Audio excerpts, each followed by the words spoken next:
Ես Արսենն եմ Սարգսյան, Շիրակի մարզից եմ, Մեծ Մանթաշ գյուղից։ Այստեղ սովորում եմ արդեն 2 տարի է, երկրորդ կուրսում եմ։ Մասնագիտական կողմնորոշումս ընտրելուց օգնել են եղբայրս եւ ծնողներս, թե ինչի եմ ընտրել Վազգեն Սարգսյանի անվան ռազմական ակադեմիան, որովհետեւ ռազմական ակադեմիան հնարավորություններով լի տեղ է, որտեղ ես կարող եմ ինքնադրսևորվել։ Միանշանակ դա ճիշտ է, քանի որ բանակը տղամարդու մեջ արթնացնում է պունկտուալություն։ Բանակ գալով ես դառել եմ ավելի պունկտուալ, ավելի պարտաճանաչ։ Հայրենիքին ծառայելը մեծ պարտականություն է։ Ցանկացած հայ տղա պարտավոր է ծառայել հայրենիքին։ Չնայած նրան, եթե առողջական խնդիրները չեն ներում մարդուն, որպեսզի ծառայություն իրականացնի զինված ուժերում, ցանկացած հայ պարտավոր է ծառայել իր հայրենիքին։ Մեկը լավ սովորելով, մեկը լավ աշխատելով, իսկ մենք զինվորականներս պարտավոր ենք լավ ծառայելով, պարտականությունները ճիշտ կատարելով ծառայել Հայաստանի Հանրապետությանը։ Դավիթ Մելքոնյան, Շիրակի մարզից, քաղաք Գյումրիից, 2022 թվականին եմ ընդունվել ռազմական ակադեմիա, ներկայիս բանին սովորում եմ 4-րդ կուրսում։ Մինչև բանակ գալու հիմա ես տեսնում եմ լիքը փոփոխություններ իմ կյանքում, ես հասկացել եմ, որ ավելի ինքնուրույն կարող եմ գործել ամեն ինչում,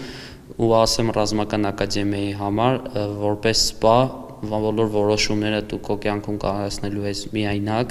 բոլոր որոշման համար դու պատասխան ես տալու, ու հիմա հասկանում եմ, որ ես այդ ամեն ինչին պատրաստ եմ։ 4 տարվա ընթացքում ես ավելի շատ սովորել եմ ավելի ինքնուրույն լինել, ամեն ինչը կատարել իզնով։ Նախ իմ կարծիքը, որ բոլոր հայ ազգի տղաները պարտավոր են ծառայել, ովքեր չեն ծառայել առողջական խնդիրների պատճառով, չեմ կարող ինչ-որ բան ասել, իսկ ովքեր խուսափել են ծառայությունից, խորհուրդ կտամ, որ գան եւ ծառայեն հայոց բանակում։ Ես Գևորգ Նեմասատրյան, Երևանից եմ, ռազմական ակադեմիայում արդեն սովորում եմ 4 տարի։ Մինչ ծառայության գալը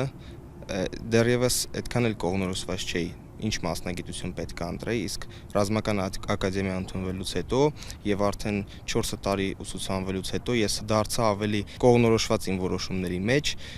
եւ պատրաստ եմ եւ վստահ եմ իմ հետագա ծառայությունը որպես սպա լիարժեք կկատարեմ եւ պիտանի սպա կլինեմ մեր հայոց բանակին։ Զինվորի մեջ ամենամեծ առաքելությունը դա գիտակցաբար ծառայելն է հայրենիքին եւ այդ 2 տարին հասկանալով ծառայել եւ անփորձանք հասնել իր ընտանիքին։ 2026 թվականը հնարավորություններով լի տարի է։ Զինակից ընկերներից մաղթում եմ գիտակցական կարգապահություն, իսկ իրենց ընտանիքի անդամներին համբերություն։ Ցանկանում եմ խաղաղություն եւ երջանկություն, սեր եւ համերաշխություն։ Շնորհավոր Ամանոր եւ Սուրբ Ծնունդ։